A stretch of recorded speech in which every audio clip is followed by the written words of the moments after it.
നമ്മൾ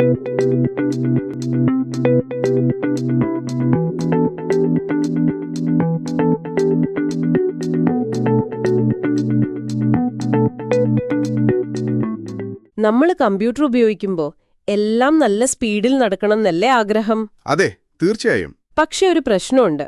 പ്രോസസ്സറിന് ഭയങ്കര സ്പീഡാ, പക്ഷെ മെയിൻ മെമ്മറി കുറച്ച് സ്ലോ ആണ്. അപ്പോ നിങ്ങളുടെ കയ്യിലുള്ള ഈ പഠന സഹായം വെച്ച് ഈ സ്പീഡ് വ്യത്യാസം എങ്ങനെ പരിഹരിക്കാമെന്ന് നമുക്കൊന്ന് വിശദമായി നോക്കിയാലോ? നല്ല ആശയമാണ്.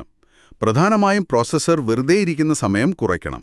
അതിനാണ് നമ്മൾ ഈ cache memory, locality of reference, പിന്നെ വെർച്വൽ മെമ്മറിയൊക്കെ ഉപയോഗിക്കുന്നത്. ഓക്കെ, നമുക്ക് ഈ വിഷയങ്ങൾ കഴിയുന്നത്ര ലളിതമായി സംസാരിക്കാം.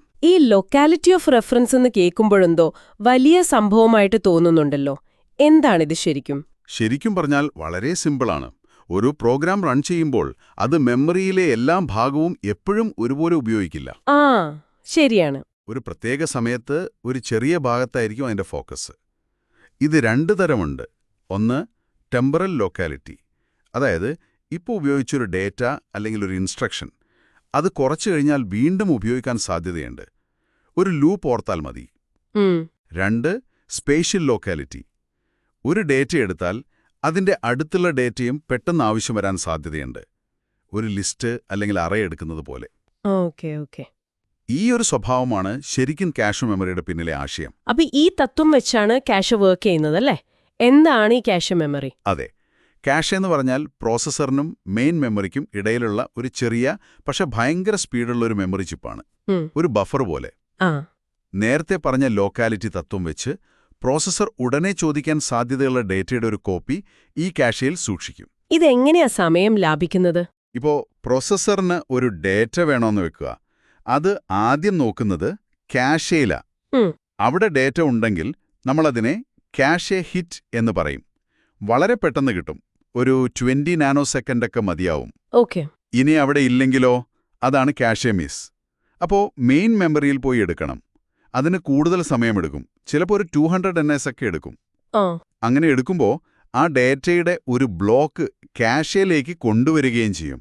പക്ഷെ മിസ്സായാൽ മൊത്തം 220 NS എടുക്കുമല്ലോ. എന്നിട്ടും എങ്ങനെയാ ആവറേജ് സ്പീഡ് കൂടുന്നത്? നല്ല ചോദ്യം. അവിടെയാണ് ഹിറ്റ് റേഷ്യോ പ്രധാനം.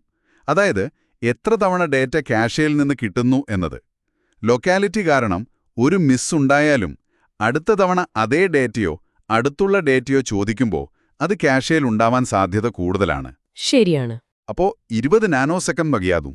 നിങ്ങളുടെ സോഴ്സിൽ പറയുന്ന പോലെ ഒരു 80% ഹിറ്റ് റേഷ്യോ ഉണ്ടെങ്കിൽ ആവറേജ് ആക്സസ് ടൈം E80 വെറും 60 നാനോ സെക്കൻഡൊക്കെയായി കുറയും.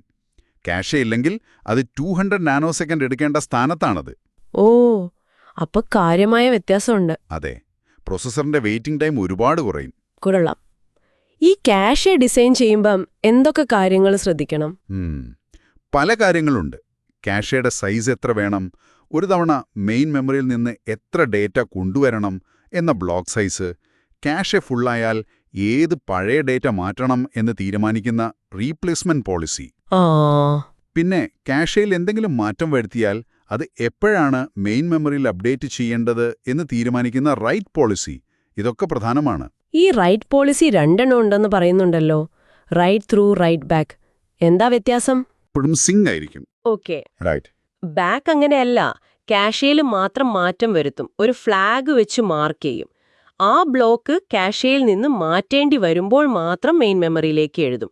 ഇത് മെമ്മറിയിലേക്കുള്ള എഴുത്ത് കുറയ്ക്കാൻ സഹായിക്കും. പിന്നെ മെയിൻ മെമ്മറിയിലെ ഡേറ്റ കാഷെയിലെ എവിടെ വെക്കണമെന്ന് തീരുമാനിക്കുന്ന മാപ്പിംഗ് രീതികൾ. ഡയറക്റ്റ് മാപ്പിംഗ് എന്താണ്? അവിടെ ഈ ത്രഷിംഗ് പ്രശ്നം വരുമെന്നും പറയുന്നു. അതെ, കാഷെ മാപ്പിംഗ്. ഡയറക്റ്റ് മാപ്പിംഗ് ഏറ്റവും സിമ്പിളാണ്. മെമ്മറിയിലെ ഓരോ ബ്ലോക്കിനും കാഷെ വരാൻ ഒരു ഫിക്സ്ഡ് സ്ഥലമേ കാണൂ. പക്ഷെ പ്രശ്നം വരുന്നത് പ്രോഗ്രാമിന് ഒരേ സമയം വേണ്ട 2 ബ്ലോക്കുകൾ ഒരേ കാഷെ ലൊക്കേഷനിലേക്ക് മാപ്പ് ചെയ്താൽ അവ തമ്മിൽ തല്ലി പുറത്തുപോകും. അങ്ങോട്ടും ഇങ്ങോട്ടും ലോഡ് ചെയ്തുകൊണ്ടിരിക്കും. അതാണ് ത്രഷിംഗ്. ഓഹോ, ഇത് ഒഴിവാക്കാൻ കൂടുതൽ ഫ്ലെക്സിബിളായ അസോസിയേറ്റീവ് മാപ്പിംഗ് ഉണ്ട്. അവിടെ ബ്ലോക്കിനെ എവിടെ വേണമെങ്കിലും വെക്കാം. പിന്നെ രണ്ടിൻ്റെയും ഇടയിലുള്ള സെറ്റ് അസോസിയേറ്റീവ് മാപ്പിംഗും ഉണ്ട്. പക്ഷേ ഇതിനൊക്കെ സർക്യൂട്ട് കുറച്ചുകൂടി കോംപ്ലക്സ് ആണ്. കാഷെ അല്ലാതെ മെമ്മറി ആക്സസ് സ്പീഡ് കൂട്ടാൻ വേറെ വഴികളുണ്ടോ? എന്താണ് ഈ മെമ്മറി ഇന്റർലീവിംഗ്? ഉണ്ട്. മെമ്മറി ഇന്റർലീവിംഗ് ഒരു ടെക്നിക്കാണ്. മെയിൻ മെമ്മറിയെ പല ബാങ്കുകളായി തിരിക്കും. ബാങ്കുകളോ? അതെ, മോഡ്യൂളുകൾ അല്ലെങ്കിൽ ബാങ്കുകൾ. എന്നിട്ട് അടുത്തടുത്തുള്ള മെമ്മറി അഡ്രസ്സുകൾ ഈ വ്യത്യസ്ത ബാങ്കുകളിലായിട്ട് വെക്കും. അപ്പോൾ പ്രോസസ്സറിന് ഒരേ സമയം പല ബാങ്കുകളിൽ നിന്നും ഡേറ്റ എടുക്കാൻ പറ്റും, സമാന്തരമായിട്ട്. ആഹാ. അപ്പോൾ ഒരു മെമ്മറി സൈക്കിളിൽ കൂടുതൽ ഡേറ്റ കിട്ടും, സ്പീഡ് കൂടും. അതുപോലെ ഈ അസോസിയേറ്റീവ് മെമ്മറി അഥവാ ക്യാം, ഇത് സാധാരണ മെമ്മറി പോലെ അല്ലെന്ന് വേട്ടല്ലോ. അല്ല, ഇത് കണ്ടന്റ് അഡ്രസ്സബിൾ മെമ്മറിയാണ്. ക്യാം. സാധാരണ മെമ്മറിയിൽ നമ്മൾ അഡ്രസ്സ് കൊടുത്താൽ ഡേറ്റ കിട്ടും. ശരി. ഇവിടെ നമ്മളൊരു ഡേറ്റ കൊടുക്കും.